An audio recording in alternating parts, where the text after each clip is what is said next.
It did not begin with a scandal or even with suspicion. It began with a routine, quiet, structured, and almost invisible in its normalcy. A man sat on a narrow hospital bed in the early hours of the morning, long before the sun had risen enough to press light through the high windows. The room was clean, carefully arranged, carrying the kind of stillness that suggested order rather than neglect. He had been told to wait, and so he waited. There was no urgency in the air, no sign that anything unusual was about to happen, and yet something about the silence felt deliberate, as though it had been placed there to prevent certain questions from forming. He did not yet know that this moment, this still, uneventful waiting, was the most honest part of what he would experience. I'd like to welcome you to the Veil of Forgotten Bloodline. If this story stayed with you, consider subscribing. You're part of something meaningful here, and we'd be honored to have you with us as we uncover more. Tell us where you're watching from. It helps us see how far these stories are traveling and how strong this family is becoming. You're not just a viewer here, you're part of the story. Let's proceed. The footsteps came without warning, soft but certain, echoing just enough along the corridor to announce their presence without inviting attention. The door opened halfway, not fully, and a figure stepped in with a familiarity that suggested repetition rather than intention. There were no introductions, just a brief glance at a clipboard, a quiet confirmation of a name, and a nod that seemed to conclude a decision that had already been made elsewhere. The man straightened slightly, as if preparing to ask something, but the moment passed before the question could take shape. The room did not encourage interruption. It moved forward with a quiet authority that made hesitation feel misplaced. This was how it worked, not through force, but through structure, through the careful arrangement of time, space, and expectation. The man had come seeking treatment, guided by the belief that the institution surrounding him was built for his care. That belief had not been challenged, not directly. It had simply been bypassed, replaced by a sequence of events that did not require his understanding to continue. He was given instructions, brief and measured, delivered in a tone that did not invite discussion. He followed them, not out of certainty, but because nothing in the room suggested he should do otherwise. Across the building, similar moments unfolded with the same quiet precision. Different rooms, different faces, but the same sequence repeated. A woman sat near a window that did not open, her hands resting on her lap as she listened to a voice explaining something she could not fully grasp. The explanation was clear in its structure, yet incomplete in its substance. It offered enough to guide her forward, but not enough to anchor her understanding. She nodded, not because she was convinced, but because the moment moved on before doubt could settle. These were not isolated occurrences. They were part of a system that extended beyond a single building, beyond a single moment. Across regions, across institutions, similar structures existed, places where medical authority operated without visible challenge, where decisions were made within closed frameworks, and where those who entered did so with trust that was rarely examined. The system did not announce itself. It did not need to. It existed within the very fabric of institutional order, embedded in processes that appeared legitimate, even necessary. The language used within these spaces reinforced that legitimacy. Words like procedure, treatment, observation were spoken with confidence, carrying the weight of expertise. They framed each action as part of a larger purpose, something aligned with progress, with knowledge, with advancement. But within that language, something was missing, not entirely absent, but reduced. The individual experience, the personal understanding, the full consent that should accompany such decisions. All of it existed in fragments, present but incomplete. Back in the room, the man watched as instruments were arranged with careful precision. Each movement was deliberate, practiced, free of hesitation. The people around him did not appear uncertain. They operated with the confidence of repetition, as though they had performed this sequence countless times before. That confidence was not reassuring. It was distancing. It created a space where the process mattered more than the person within it, where the outcome had already been defined, and the steps leading to it were simply being executed. He tried again to form a question, something simple, something that might give him clarity. But the timing was never right. Each moment where he might have spoken was filled by action, by instruction, by continuation. The system did not silence him directly. It moved too quickly, too efficiently, leaving no space for interruption to take hold. And so the question remained unasked, dissolving into the same silence that had filled the room from the beginning. What made this system effective was not secrecy in the traditional sense. It did not hide itself behind locked doors or coded language. It operated in plain sight, within environments that were trusted, within processes that were accepted. Its concealment came from familiarity, from the assumption that what appeared routine must be safe. It relied on the structure of trust itself, using it as a foundation upon which more complex actions could be built without scrutiny. In another part of the building, a set of records was being reviewed. The pages were neatly organized, each entry aligned with a format that suggested completeness. Dates, observations, outcomes, all documented with precision. Yet the records told only part of the story. They captured what was necessary for the system to function, but not what was necessary for full understanding. The gaps were subtle, almost imperceptible, but they were there. Moments that had occurred but were not fully recorded, decisions that had been made but not fully explained. The individuals within these records were reduced to entries, their experiences condensed into data that could be processed, analyzed, and stored. Their presence within the system was acknowledged, but not fully represented.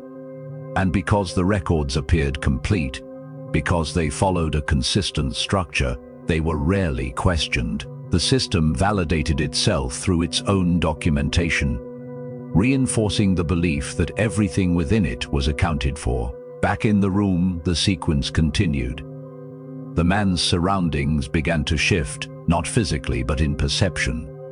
The details that once stood out, the arrangement of instruments, the movement of people, began to blur into a single continuous experience. Time lost its usual markers, replaced by the progression of actions that did not pause long enough to be measured. He was no longer waiting for something to happen. It was already happening, moving forward without needing his awareness to follow. And still, the building remained calm. The corridors carried the same quiet rhythm, the same steady movement of people who knew their roles within the structure. There was no visible disruption, no sign that anything outside the expected was occurring. Everything aligned with the image of order, of professionalism, of care. And within that alignment, the system continued, unchallenged, unexamined. What made this moment so striking was not what was visibly wrong, but what was quietly absent. The absence of full explanation, the absence of complete understanding, the absence of a pause long enough to question what was being done. These absences did not disrupt the process. They enabled it, creating a space where actions could continue without resistance. The man's eyes drifted toward the ceiling, following the lines of light that stretched above him. It was the only constant in the room, the only element that did not shift with each movement around him. He focused on it, not because it offered clarity, but because it offered something stable, something that did not change as the process unfolded. And as the sequence moved forward, as each step followed the last with quiet precision, one thing became clear, not in definition, but in feeling. This was not an isolated moment. It was part of something larger, something that extended beyond this room, beyond this building, beyond this single experience. The system had already been set in motion, and it did not require his understanding to continue. By the time the sun fully claimed the morning, The building had settled into a rhythm that felt almost permanent, as if it had been moving this way long before anyone now inside it had arrived. What had begun in stillness had given way to motion, but not the kind that drew attention.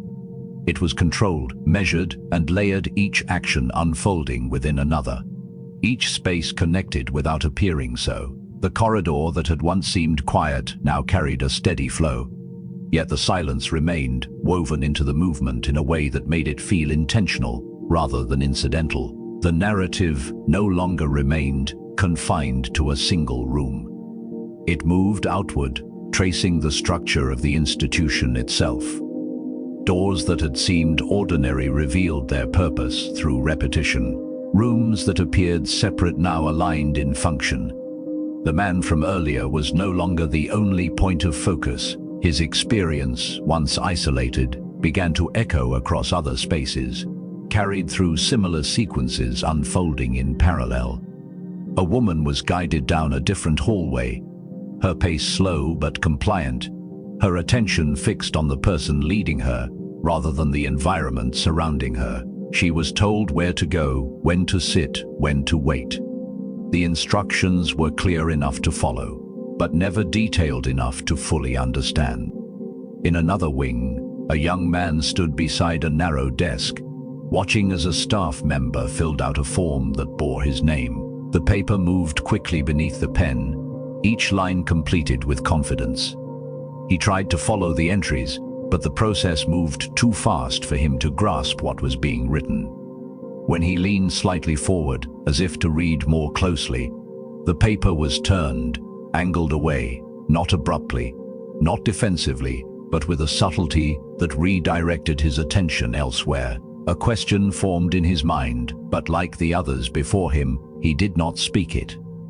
The environment did not forbid question, it simply made them difficult to ask. Beyond these individual moments, the structure of the institution revealed itself more clearly. It was not chaotic, not improvised. It was precise. Each person within it understood their role, their place within the sequence. The system did not rely on a single action, but on the coordination of many, a nurse moving from room to room, carrying information that did not need to be fully explained. A physician reviewing notes with a focus that excluded anything beyond what was necessary. An assistant preparing equipment in advance, ensuring that no moment was left unaccounted for. Everything moved forward with a continuity that suggested design rather than coincidence. The language spoken within these spaces remained consistent. It carried authority without aggression, clarity without depth. Words were chosen carefully, not to deceive directly, but to guide perception, terms that implied care, progress, necessity, each one reinforcing the structure that surrounded them. The explanations given to patients were never entirely false, but they were never complete. They existed within a boundary that allowed the process to continue without interruption, leaving anything beyond that boundary unaddressed. In a smaller room tucked away from the main corridor, a group of individuals gathered around a demonstration. The atmosphere here was different, not quieter, but more focused. Observers stood close, their attention fixed on the procedure being performed. The person leading the demonstration spoke with confidence, describing each step in technical terms that emphasized precision. The audience listened, some nodding, others taking notes, all engaged in the process of understanding what was being shown. Yet even here, within a space dedicated to learning, something remained absent. The discussion centered on method, on outcome, on the mechanics of the process. The individual at the center of the demonstration remained largely unspoken, their experience secondary to the technique being observed. The narrative moved again, connecting this moment to others, unfolding simultaneously. The woman who had been guided down the hallway now lay still in a room where the light was controlled, where the environment had been adjusted to minimize distraction. The young man stood alone, the form now completed and placed aside, its contents fixed within the system regardless of his understanding. The man from the beginning remained within his own sequence, his awareness narrowing as the process continued around him. What linked these experiences was not direct interaction, but alignment. Each moment followed a similar structure. Each action reinforced the next. The system did not need to reveal itself explicitly because it operated through repetition. The more it repeated, the more it became accepted, not as something to question, but as something to expect. In the background, records continued to be maintained. Files were opened, reviewed, updated, and closed with efficiency. The documentation reflected order, consistency, completion. Yet, as before, it captured only what was necessary. The entries aligned with the system's needs, preserving a version of events that supported its continuation. The absence of certain details did not disrupt the records, it defined them. As the day progressed, the building's rhythm remained steady. There was no moment of disruption, no visible sign that anything within the structure required adjustment. The corridors continued to carry movement.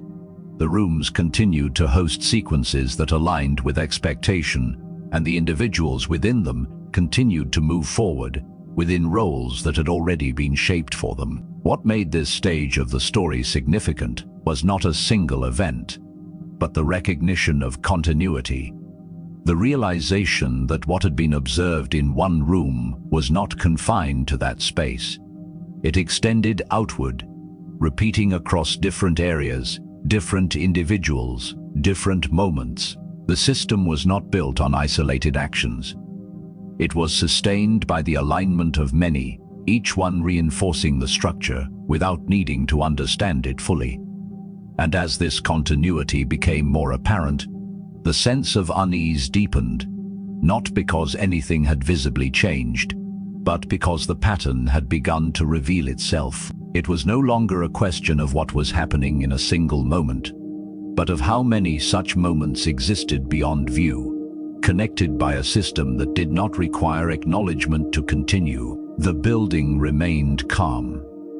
The processes remained precise, and the structure, now more visible than before, continued to operate exactly as it was designed to do. What had once appeared as a sequence of isolated interactions now settled into something far more deliberate. The rhythm of the building did not change, but the way it revealed itself did.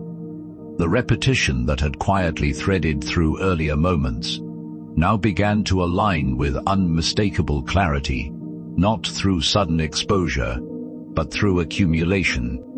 It was not one action that defined it, but the consistency of many occurring across rooms, across individuals, across time, each one following a structure that no longer felt incidental. The narrative tightened its focus, no longer drifting between spaces without connection, but tracing the pattern that linked them. The man from the first room, the woman guided down the corridor, the young man standing beside the desk. They were no longer separate points within the story. Their experiences, once viewed independently, now formed a sequence that extended beyond any single perspective. Each had moved through the system differently, yet the underlying structure remained unchanged. The same measured instructions, the same controlled environments, the same absence of full explanation. In one room, a procedure concluded with the same quiet efficiency with which it had begun. The instruments were returned to their positions, the surfaces adjusted, the space restored to its initial order. Nothing in the room suggested that anything significant had occurred. The environment was reset, ready to receive the next individual who would move through the same sequence. The transition was seamless, as if the moment had been absorbed into the structure itself. Elsewhere, another sequence began. A new patient entered, guided by the same measured tone, the same steady direction. The instructions were delivered with familiarity, not because they were tailored to the individual, but because they had been repeated enough times to become standardized. The patient followed, just as the others had, not out of certainty, But because the environment allowed no clear alternative, the process did not adapt to the individual. The individual adapted to the process. The narrative moved through these spaces with increasing precision, connecting each moment to the next. A nurse carried information between rooms, her movements consistent, her role defined by the continuity she helped maintain. A physician reviewed notes, not with hesitation, but with a focus that excluded anything beyond what was required. An assistant prepared the next room, ensuring that the sequence would continue without interruption. Each person within the system contributed to its stability, not through overt control, but through alignment with its structure. What began to surface now was not just repetition, but design. The pattern was no longer subtle. It was embedded. The same steps followed the same order. The same outcomes were recorded in the same format, and the same absence appeared in each account. It was not a gap in the system. It was part of it. A deliberate limitation on what was documented, on what was explained, on what was allowed to be fully understood. In the records room, this design became more apparent. Files that had once seemed complete now revealed their uniformity. Each entry followed a consistent structure.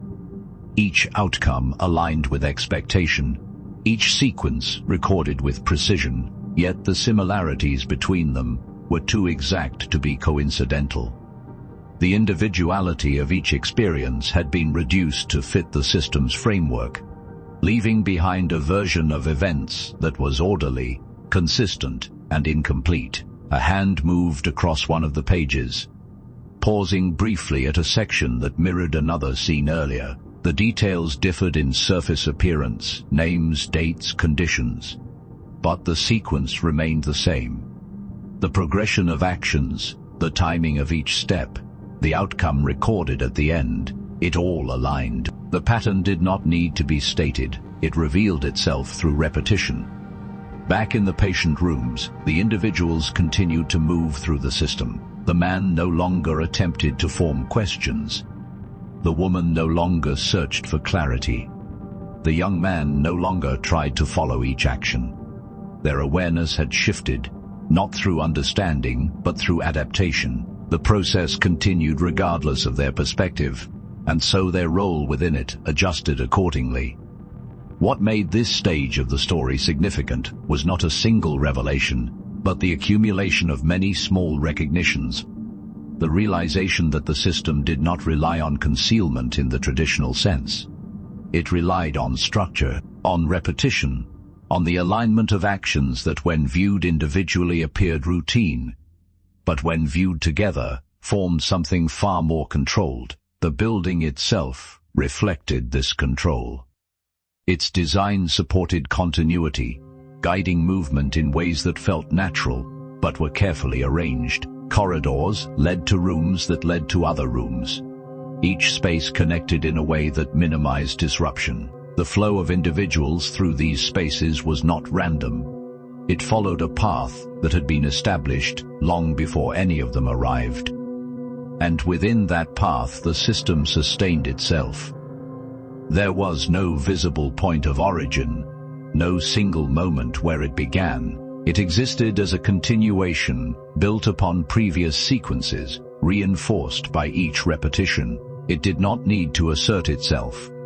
It simply continued, supported by the structure that surrounded it. As the scene settled, the pattern remained, not exposed in a dramatic sense, but present in a way that could no longer be ignored. The repetition, the alignment, the absence, all of it combined to form a system that operated quietly, consistently, and without interruption.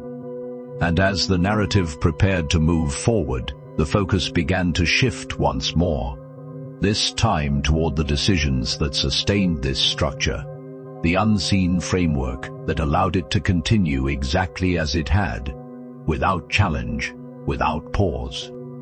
The shift inward is almost imperceptible, yet it carries a different weight. The corridors, the rooms, the steady rhythm of movement all remain intact, but the narrative begins to move beyond them. into the spaces that exist behind the visible structure. These are not places marked for attention. They are quieter, more contained, positioned away from the flow of patients and routine activity. The doors here remain closed more often than open, and when they do open, it is not for long. What happens inside them does not interrupt the system, it sustains it. Inside one such room, the atmosphere is controlled in a different way. The light is softer, not dim but intentional. A table sits at the center, papers arranged in careful order, each document placed with the same precision seen elsewhere in the building. There is no sense of urgency here, only continuation. Figures sit around the table, their presence steady, their focus directed toward the materials before them. The conversation that unfolds is quiet, measured, shaped by familiarity rather than debate. The language used within this space carries a distinct tone, one that reflects authority without needing to assert it. Terms are chosen carefully, not to obscure, but to maintain alignment. Discussions move through outcomes, observations, projections. Each point builds on the last, creating a structure that feels complete within its own boundaries.